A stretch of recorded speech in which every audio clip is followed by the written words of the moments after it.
Hey guys, so today I'm going to be doing something a little different. I'm going to be looking at the A Court of Thorns and Roses series and comparing it to the first time I read it to like this current reread, which is actually the second reread of the whole series that I'm doing, and pretty much comparing my first impressions of the series with how I feel about it now, and pretty much saying like, how much has changed, if I feel the same about it, if I feel different about certain things, certain characters, and so on. So pretty much some backstory. I first read A Court of Thorns and Roses and A Court of Mist and Fury around 2016, my senior year of high school, I think. So I read both of those, and then I waited almost a year for A Court of Wings and Ruin to come out, read that, and ever since then I've been, reading Sarah J. Maas. And also during that time, I also read the Throne of Glass books up until Empire of Storms. So that was kind of my beginnings of being a Sarah J. Maas fan, and I've been ever since. Last year I read Crescent City, and then after reading and rereading Crescent City, I read the whole ACOTAR series. That was around May of 2020. It was COVID, so I had nothing better to do but read. So now I am rereading it because I have read A Court of Silver Flames. However, I wanted to kind of get back into ACOTAR because there were some details that I was kind of like, do I remember that? There's some like Nessian stuff that I'm like, I don't know how well I remember this. So hence why I'm doing this reread and also this video. And I am gonna plan on doing A Court of Silver Flame review. I really want to do that, but I wanted to do this first. I didn't really want to review it until I do a reread of it to actually, I guess, get my thoughts together and how I feel about the book. But I've read, A Court of Thorns, A Court of Mist and Fury, and so on. So I feel like I can give a lot clearer thoughts on that right now. So I have finished A Court of Thorns and Roses, A Court of Mist and Fury. I'm currently still rereading A Court of Wings and Ruin, halfway through now, and I'm probably going to save that for another video, as well as A Court of Frost and Starlight. But I will talk about ACOTAR in this video a bit too. So we are going to start with A Court of Thorns and Roses by Sarah J. Maas. So pretty much the first time that I read this back in like 2016, I wasn't sure if I liked it, not because, I don't know, I guess the pacing was a little off for me, and that's one major thing I've noticed as far as the rereads, is that like in ACOTAR, I noticed the pacing is really weird sometimes. So like it's mostly simply like romance up until like page 250 when, Feyre gets sent back to the mortal realm with, her sisters and has to go under the mountain. So the story really doesn't get going until she goes under the mountain. Also, major spoilers for the whole ACOTAR series, by the way. If you haven't read it, please read it, because you don't want to get spoiled. But yeah, I think a major thing I've noticed was pacing as far as ACOTAR. I think that, I liked the book the first time I read it, but I think I wasn't sure how I felt about Feyre as a main character yet. I wasn't sure, funny, I wasn't sure how I felt about Tamlin as a love interest, but you know how that goes. So I think the part that really cut me reading was the Under the Mountain part, which is like the last part of the novel. So, and I kind of feel like that even now, like when I was going through it and rereading it and even annotating it, I was kind of just like, there's some world building information that we do learn. It's not extensive like Crescent City, but there are a lot of things we do learn, but a lot of the Amaranth Under the Mountain stuff we don't really know until Feyre visits the Spring Court again, and it's all ruined, no one's there, and then Alice, for some reason Alice is the only one there, and she pretty much goes into this whole tirade about, oh yeah, this is what happened, 50 years ago we were cursed, and it's a whole thing.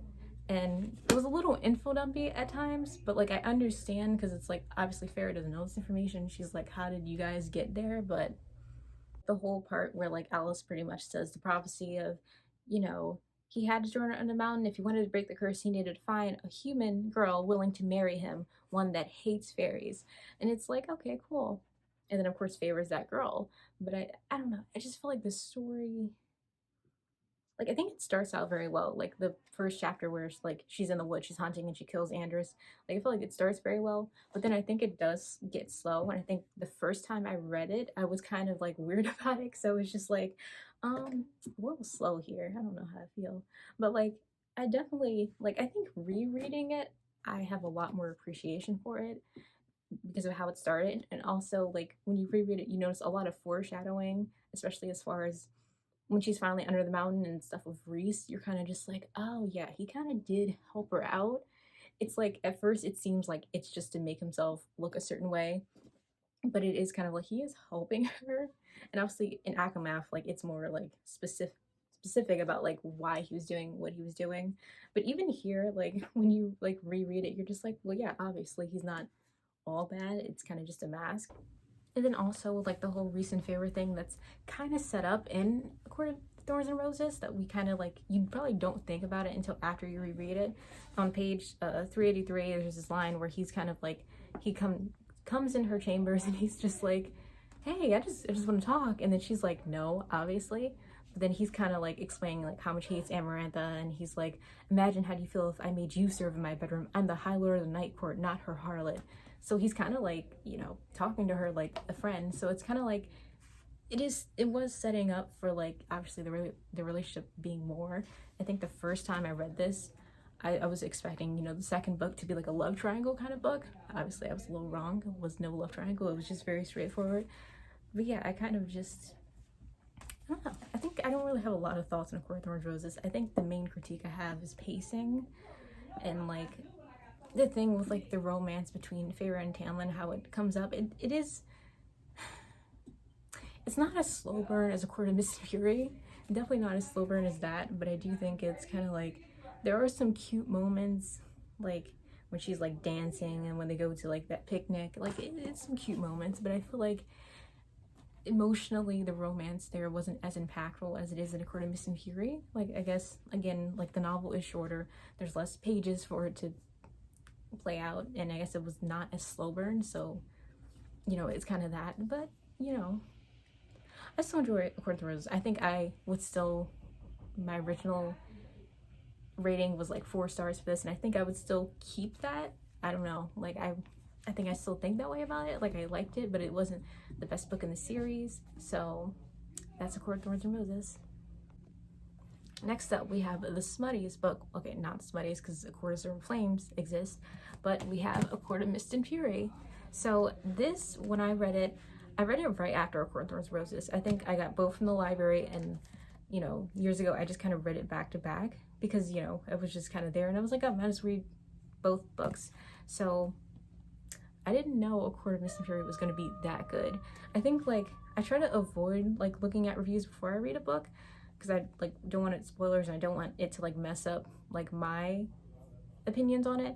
But like, yeah, this is definitely like a fan favorite. I think everyone is like, yeah, Court of Mist and Fury is the best one, which yeah, I agree because it just is, for a lot of reasons. I think the pacing's great in this. The characters are great. The characters that we meet from the Night Court are great. The plot is actually like really good. It makes sense. Like I don't think as I was rereading it, there wasn't any moment where I felt like there was something as far as the plot, like even like the bone carver, the weaver, that was out of place, because like all these things happen because you know they have to get the book of breathings, and they have to like talk to the human queens, and they have to do that, you know, like everything was connected. There was like nothing plot wise that was just like random and like stuck out or was like awkward. Also the very beginning with like, you know, the nightmares from being under the mountain, and with Amarantha, and pretty much dealing with the PTSD that she suffered as a result. You know, obviously, like, I'm glad that it was kind of addressed as soon as possible in the book. It wasn't just like something revealed later, like, oh yeah, by the way, Feyre's having nightmares about it. Like, it's the first thing we see, so we kind of know going into it, like, you know, she's changed, and, you know, her relationship with Tamlin is a little, it's like she's acting like everything's normal, and Tamlin's like the overprotective kind of guy, so, and then she's kind of just like, it's fine, you know, under the mountain we had a lot of stuff happen, and she's like explaining it, like playing it off as just like, oh yeah, we're both traumatized, but it's just like, yeah, but yeah. And also as far as like Tamlin and Feyre, like the whole wedding scene in Ianthe. Okay, first of all, Ianthe, we should know that she's trouble because this character comes out of nowhere. It's just like they're playing the wedding, and all of a sudden it's like the high priestess Ianthe, and it's like, where did she come from? I was like, where did this bitch come from? Who is this woman? I don't trust her because how come we never heard of her? Like, I don't know, it just threw me off. And then obviously, like, Feyre explains it's like Tamlin's childhood friend and she's a high priestess, but it's still, it just, she comes out of nowhere, so you just know not to trust her. You just know. But like, the whole wedding planning thing, and then like as it's going on, you know Feyre isn't really into it. You know she's like second guessing everything. She's just like, I don't really want to do this. I don't want to be dressed up in these like fluffy floofy dresses, and I don't want to be like paraded around like a doll. And Tamlin's just like, you know, we have to have a unified front. Like, I don't know, it's like you're seeing it happen, and you know that like Feyre's like not happy at this point. And by the time the wedding comes, Rhys, the High Lord of Night Court, shows up, enacting the bargain that was made in A Court of Thorns and Roses in order to keep Feyre alive. So he shows up at her wedding right when she's about to say no, and she's like, she sees the red flowers and she's like, no, something's wrong here. She steps back, and then Tamlin tries to reach out for her, and that's when Rhys shows up and is just like, yep, I'm calling in the bargain right now. So she goes to the Night Court, and you know, they talk, and his first thing is like, hey, you need to learn how to read. And pretty much, I don't know if it's like right away he tells her that like, yeah, I have need of you, and that's why you need to read. But like, yeah, he teaches her how to read. He's like, I might need some help with some stuff, so like it'd be nice if you can read, if you do your shields so people can't like go and attack your mind, like other Daemati can't just mess with you. So, you know, that's how everything kind of starts. That's like the catalyst. Or I guess, yeah, that's an inciting incident. That's how the story starts. Rhys takes her the first time. Obviously, the first time around, she goes back to the Spring Court. And then after that initial meeting, she gets sent back to the Spring Court. And then, you know, the sentries, like, or the guards are kind of like back out full force, which Feyre doesn't want because she doesn't want to be coddled. She doesn't want to be rejected. She wants to go out, see what Tamlin's doing. And Tamlin's just like, no, you need to stay here. This is my business. Like, it's a whole thing. Like, even when like him and Ianthe talk, it's just like Feyre's not like allowed to like hear anything. It's like she's kind of shut out. She's kept in the dark about everything, but she doesn't want to be, because it's like, yeah, I want to know what's going on too. This is like technically my court as well. But then, you know, Talon's about to leave to go somewhere, and then of course Feyre wants to go, and he's like, nope. And there's a wall, and she's pretty much locked inside the manor. And then she, you know, has this moment where, you know, she can't breathe. She pretty much has what I believe to be a panic attack, and then Mor shows up after a while and pretty much takes her back to the Night Court. And if you ask me, this is when the story starts. All right, this is when everything starts. This is all I care about. Especially, I think when I was rereading it, I was kind of like reading really fast just to get to like chapter 13, just so I can be like, all right, now the story's starting. Now it's official. Everything's gonna get going. Her and Rhys are gonna be a thing. You know, like I was just ready for it. But once we get there, and like, you know, he takes her to the Velaris, the best part is when she meets the gang, when she meets Cassian, as Mor and Amren. That's the best part.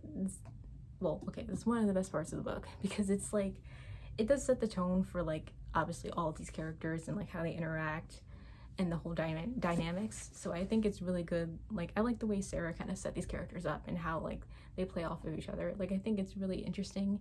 And there's things that are like talked about like in later books that like are set up here very well. Like the dynamic between like, you know, Mor, Ezreal, and Cassian. Like, I think that's like set up somewhat subtly at first, but you see it.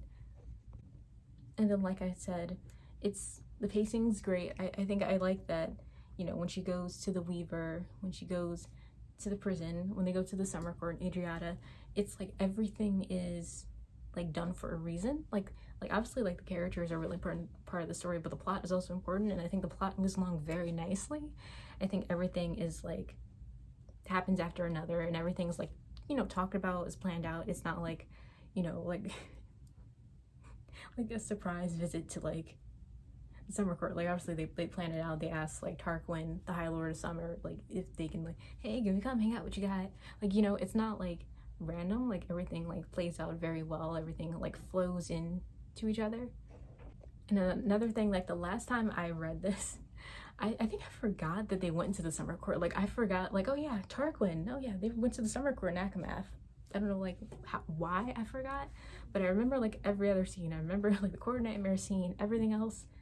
for some reason the whole time they were in summer court I was like, why come I forgot that? So when I reread it I was like, oh yeah, this all happened. And then they got the blood rubies because, you know, they have like this whole bounty on their head now. But like, I don't know how I forgot that. Like, that's pretty important. And then even in ACOTAR it's like talked about again. I don't know, I forgot that all happened, but not anymore, because when I reread it now I'm like, okay, I know everything that's happening. But to be completely honest, the reason why I'm like rereading this is to see like Nessian moments. It's not that many in this. Obviously, like when they go back to like Feyre's home, the cottage was not a cottage anymore because now they have money. Like, you know, Cassian and Nessa do have this like this kind of tension thing already. But I think the moment that I was definitely like rereading it, waiting for, was Starfall. Starfall is one of the best scenes, and it's so cute. And I guess the playlist that I made worked very well with Starfall, that whole scene. But like, yeah, like I think especially like towards the latter half, you have Starfall, the end scene, like stuff that's like really leading to this whole like romantic climax, wink, and you know, in a way. So I don't know, like I think Starfall is just a really cutesy scene. Like it's cute. It's like, oh, they're happy. And there's even like another scene where like they're like in Valeris and they're like eating dinner and it's cute, and like the waitress or the owner kind of gives Amarin like a thing full of blood, and she's like, oh, I didn't forget about you, I spiced it. And Amarin's like, oh yes, it tastes great. And I'm just like, oh boy. It's like, oh yeah, this woman drinks blood. Yeah, she does this. But no, there's some really cute moments in the book, and it's like even like with like the training scene between Cassian and Feyre, like where Feyre has this like moment where she like burns through like I forgot what it's called when she's training, and then like Cassian's like ready to like take the punches, and you know, she has kind of this like cathartic moment, and it's like, it's so cool because it's just like, you know, you're seeing her character develop. And honestly, like I think that's why I liked Feyre's character a lot more in this book than I did in the first ACOTAR novel, because you know she's really changing and it's for the better. Like I feel like Under the Mountain left some scars on her, and I feel like she's able to heal by this point, and I think that's an important part of the story, is healing. And obviously, you know, the end scene was a good slutty scene. Even the Court of Nightmares, which like I forgot, like I don't know why, but like rereading this, the Court of Nightmares seems a lot more steamy than the end scene to me, and there was even less going on. But I think it was the way Sarah J. Maas wrote it that I was just like, oh, and she's sitting on his lap, and they're like in front of the guy Kier, who's just like looking, just like, okay, can I be dismissed now? And they're like torturing him. Well, they're distracting him so that like I'm working at the Veritas, but like still, like it's amazing. That whole scene, that whole chapter is amazing. But I'm gonna talk about it now, because if I don't, I'm gonna forget chapter 55. One of the best chapters in the book, because that's where they finally do the do. And you know, I think it is like again, I think I like this book because it's such a great slow burn. Like it happens over time. Like they don't have sex right away. It's like it builds up, and it builds up to a great point where, you know, Feyre accepts mating bond. You know, like Rhys is like explaining, well, the chapter before is great too, because you know, you get the backstory, you get like where Rhys was coming from, like even when everything was happening under the mountain, explaining like what happened with Amarantha, like what he had to do, and he had to like put on this mask the whole entire time just to, you know, survive and keep his friends safe and keep, you know, the city he loves safe. And I think like, you know, that's admirable, and I think that's probably why he's one of my favorite like male characters in like a book, because it's just like, I don't know, it's just, he's very selfless. And I think that like the mask that he puts on, especially in ACOTAR, it's like, it seems like he's doing everything for his own gain. Like even Feyre thinks that at first, but no, it's like really to save his friends, or even to help Feyre. Like of course she doesn't realize this until the next book, but it's like everything's set up for that. And I think like it's definitely like a great prelude to chapter 55. It's a great way to like have this like emotional moment, but also to have this really like steamy scene afterwards, or a couple scenes actually. It happens over the course of like a while. But like, yeah, I think that's definitely like what people mention when they talk about ACOMAF is chapter 55. You have to read chapter 55. Like, yeah, like it's worth it. Like for a while, like, because I know like the way ACOMAF ends, like when I just finished it, I was just like, oh yeah, she ends up, like, they end up at Hybern, and then they think they're gonna be able to nullify the cauldron, then they don't, then they get caught, and Jurian comes out and he's resurrected, and then it's like, oh, the King of Hybern's like, hey, Feyre, I got your sisters. But like, this isn't funny, but I'm just like, as I'm reading it, I'm kind of just like, oh yeah, this happens. Like, I don't know why, like, my brain wants me to think that, like, the whole story just ends at chapter 55 and then the next book starts. Like, no, there's a whole couple chapters left, and then you're just like, and then Tamlin and Lucian come up, and you're just like, oh no, they're back. Oh no. Like, I feel like I like that last part of the book does have the same emotional impact now that it did like 4 or 5 years ago. Like, it does still have the same emotional impact. Like, I still was kind of like, oh no, Esteline, even though like I know what's gonna happen, but it's just like the fact that it still has that impact. I think it shows that like it is good writing on, you know, Mas's part. So there's that.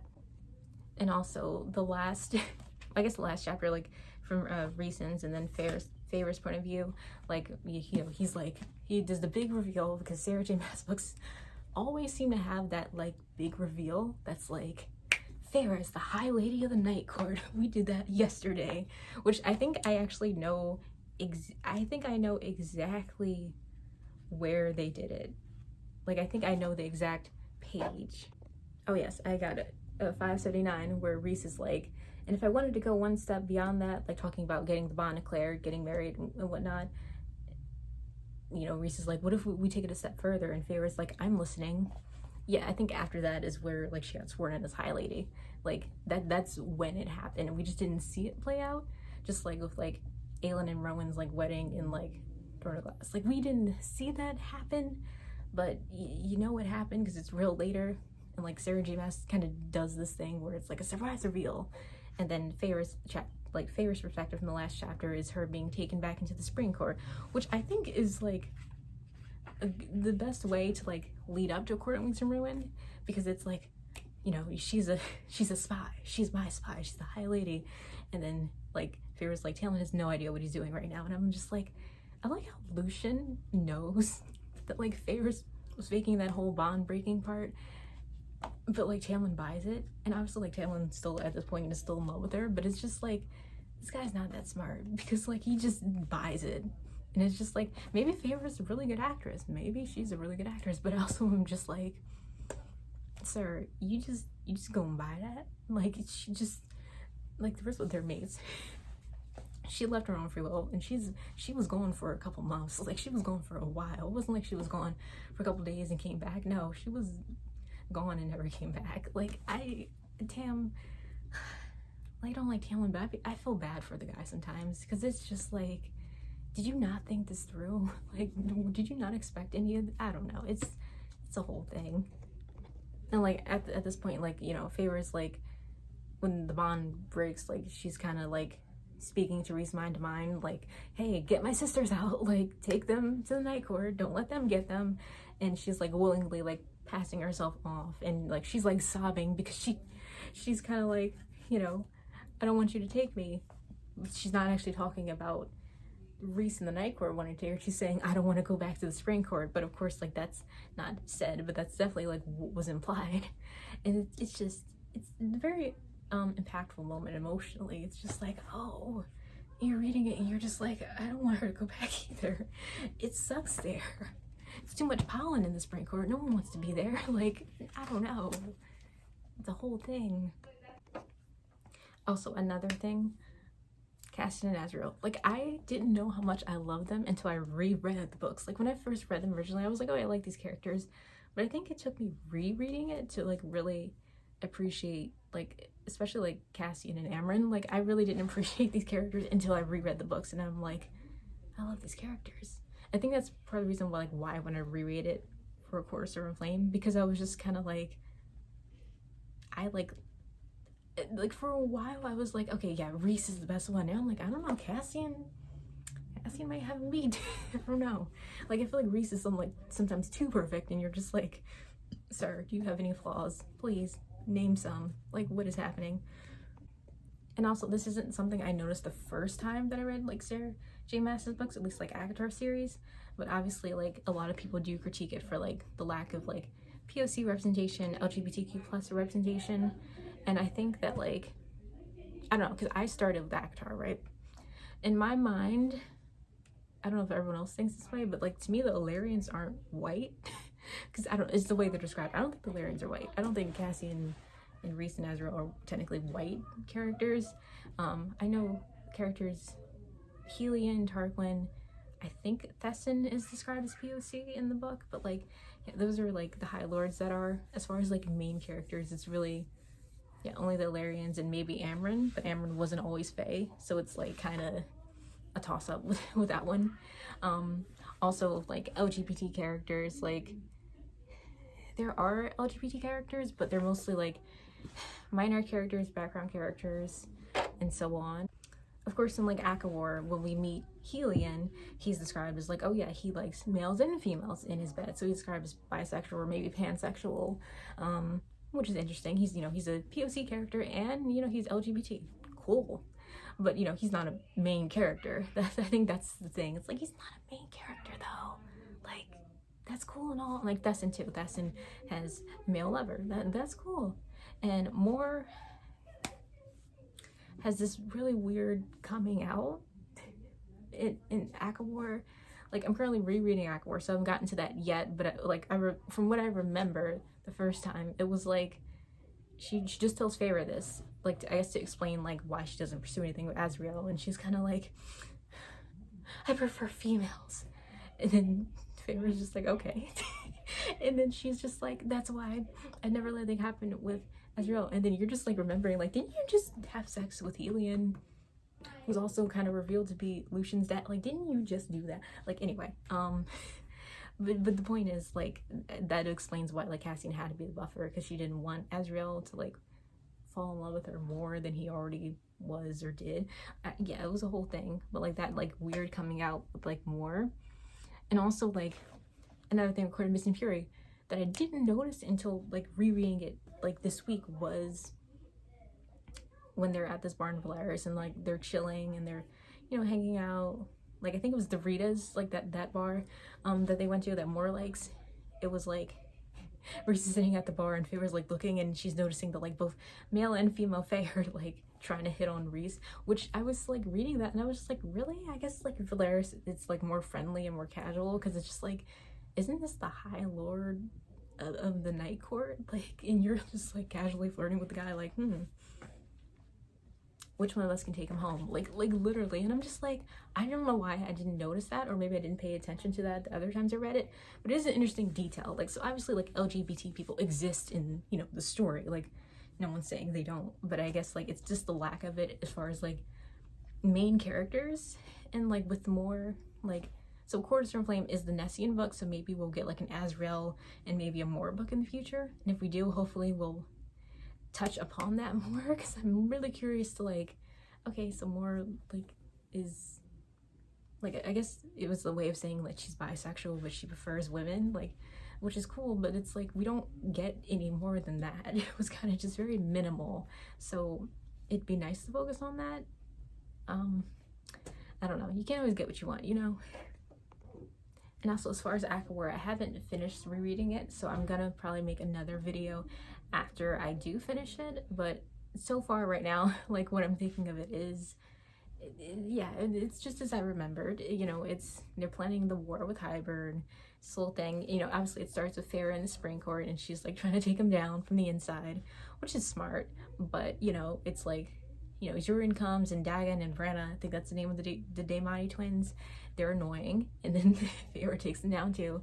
And yet we had to get, first of all, she was a traitor. She was the reason why her sisters were put in the cauldron and turned to Fae in the first place. And for some reason, Tamlin's just like, let's hear her out. And Feyre's just like, okay, sure. But she's like pretending to be like the nice girl that she was like before she went under the mountain, but she's not that person anymore. So it's like her, first of all, Feyre should win an Oscar, because she is either the best actress or no one in the Spring Court except Lucian has a brain cell, you know? Like it's either like she's an amazing actress, like she's better than like Meryl Streep, she's better than like Leonardo DiCaprio. Like, she like needs an Oscar, or people are just dumb. Like, there's two options here. It might be a little bit of both. Maybe she's a really good actress. Maybe like she should go to that theater in Valaris and take not even acting lessons. She just go on stage and just act, because Farrah apparently can act her ass off, because we can see that.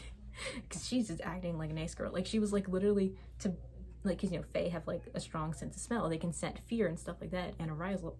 So what she does is, when she's has to be afraid and she's like bringing up memories of the night court, which aren't tinged with fear, she thinks of like Amarantha and like Claire Better on the spikes to like drench her scent in fear. And I'm just like, that's cool and all, but like I don't know, like they need like to get this girl on a stage, because she is an amazing actress. Like, I don't know, I was just thinking this the whole time.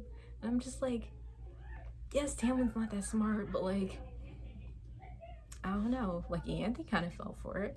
The only people that didn't fall for it, the people who weren't from the spring court, like Alice didn't fall for it, Lucian didn't fall for it, you know, Jurian didn't fall for it, you know, like the people who like were just like, bitch, I know you're lying. But Tamlin's kind of just overlooking. He's like, the love of my life is back. She's back, so I can just keep her in the house and locked up. But he does let her do more stuff. But then Favor's just literally just like, bro, it's a little too late now. Like, you should have did that months ago. You had me trapped in. Like, she's like, bro, I wasn't eating. I was vomiting up my guts at night, having nightmares, and you just didn't do anything. And now you're just like, it's gonna be better now. It's like, no. Like, this is like, Tamlin is such like an abusive ex that's just like, hey, everything's gonna be better now. Like, no, it's not, dude. It's just not. I don't know why you think this is gonna be how it is. But anyway, I digress. Feyre kills the, well, also I think with the help of Lucian, kills the Diamante twins, and then like Anthony gets what's coming to her, which is great. But yeah, like we after that she goes on the run with Lucian, and they go through Autumn Court, and they're chased down by like his brothers, and it's like how did they even find her? And Faebane, like her powers are kind of gone, so it's like we can't really do anything. And then Cassian and Az show up, and Cassian's wings are good again. Oh yeah, I forgot to mention, like, Cassian's wings were destroyed at the end of Court of Mist and Fury, but they're good again. The healer is an OG, and apparently she healed him up really good, so he's fine. But like ACOTAR, what I really want to talk about that I've read so far is a High Lord meeting, because that is a doozy. Like it is a doozy. I think like a critique I have about ACOTAR, like during this reread, is that like the pacing gets like a little wonky at some parts. Like, I think after like Feyre, you know, goes back to the night court, it's like this weird part where it's like, yeah, like they go back to the prison to see the bone carver. Bone carver's like, yeah, I would like that crazy ass mirror we got at the Home City. And then like Feyre's like, okay, sure, I'll grab that. And then they're talking to Kier, and he's like, yeah, take it if you want. But I don't know, like that whole scene, like I get it was tension because like Moore and Eris, like that whole history, but I don't know, it was like it went by faster than I expected. Like there were like some scenes that it was like it like something felt missing sometimes. It was just like, oh, it's just brief like that, I don't know. But like the High Lord meeting was like, it lasted a while, which I kind of expected it to, but it was funny because it was just like they're before they even go there, they're literally, the inner circle was betting on who's gonna get into a fight. They're just like 50 marks, the fight happens in 15 minutes, and then someone else is like, no, 10 minutes. It's almost like, no, 30 minutes, and it's gonna be started by Autumn Court. Which, yeah, there is a fight that happens, but Autumn Court doesn't necessarily start it. It's actually Azrael that starts it, but you know, it happened. But like, and you find out that Tamlin is a savage, because the things that he says, it's just like, bro, you just first of all, this is a woman you almost married, and you just roasting her like this, just like, you know, just like Rhysand was a whore, you're one for him. And it's like, oh my god, like, dude, people are doing some low blows in this. Baron too, Baron, the High Lord of the Autumn Court, is, yeah, he's not a good one either. Like, yeah, I'd rather Eris be the High Lord of the Autumn Court at this point, because like I don't like this guy, and he treats his wife like crap, and I can't mess with this guy. But the High Lords that I do like, I love Helion. You gotta love Helion. Tarquin is sweet. Like, I think when we like met him in Akamath, like, you know, at Adriata, and he's talking to Feyre, and they're kind of like flirting, and he's just like, you know, I want to make the world a better place for the lesser fairies. I want to get rid of like this, you know, this hierarchy, because there's a hierarchy between like the high fae and then the lesser fae. Like there's kind of like this like almost like class that's like caste system. So like Targan's talking about that, and like Feyre's like, oh, like, you know, you want a better world too. And then she's like, you know, I can see you, it'd be easy to love you and even easier to be your friend. And it's like this sweet moment between them, but then she steals from him and then like gets letters. And so like, you know, in ACOTAR now it's like, you know, a little tension between them, because it's like, yeah, you kind of screwed us over there, guys. But like he eventually forgives them, and it's nice. But like, yeah, Helion is cool. Helion's cool. Apparently Helion's also Lucian's dad, so that's the thing too. Also, like, one of the last things I want to say is like another critique I have about like ACOTAR is like this, like, so Pages of Haley has like this really good video that I will like leave the link in the description, where like the tropes that she doesn't like, and one is like fade to black smut. I hate this too, because, you know, it is pretty much when there's like, especially if there's already a pre-existing like smutty scenes, like there's already sex scenes throughout the novel, like Court of Mist and Fury especially, and then later it's just like, yes, and it's like they're like, I don't know, it'd be like very vague. It's like, you know what they're doing, but they'll be vague, or it'll be like they'll start it and then they'll like stop. And the ACOTAR has a couple of these. Like, I think there's one scene where it's like it fully happens, and there's like kind of the bathtub scene, but it's not as like fully descriptive as like the ones in ACOMAF. If you know what I'm talking about, if you know, you know. Like, there's a difference between like a smut scene that's like descriptive and you know what's happening, and then one that's kind of vague, where it's like, and then we made love on the rooftop. It's like, okay, all right. Like, I don't know why I don't like that. It's just like, if you're gonna do it, go for it. Like, I get like we just had one, so you're trying to not like give us too much, but I don't know. Like, the thing that's one thing I liked about A Court of Silver Flame, it was a lot, and I liked that it was a lot, because it was like, yes, don't just give me like that fade to black smut where it's like you start out, but then it's like, and then they woke up the next morning. It's like, come on, like, no, don't, no, just full steam ahead. Like, don't just try to do that, especially if we already set it up in the previous book. And I get like it's war happening, but like, I mean, Feyre and Rhys are like flirting with each other the whole time anyway, so it's like you might as well do it, you know? Like, you might as well commit. If you're gonna do it, you have to commit, you know?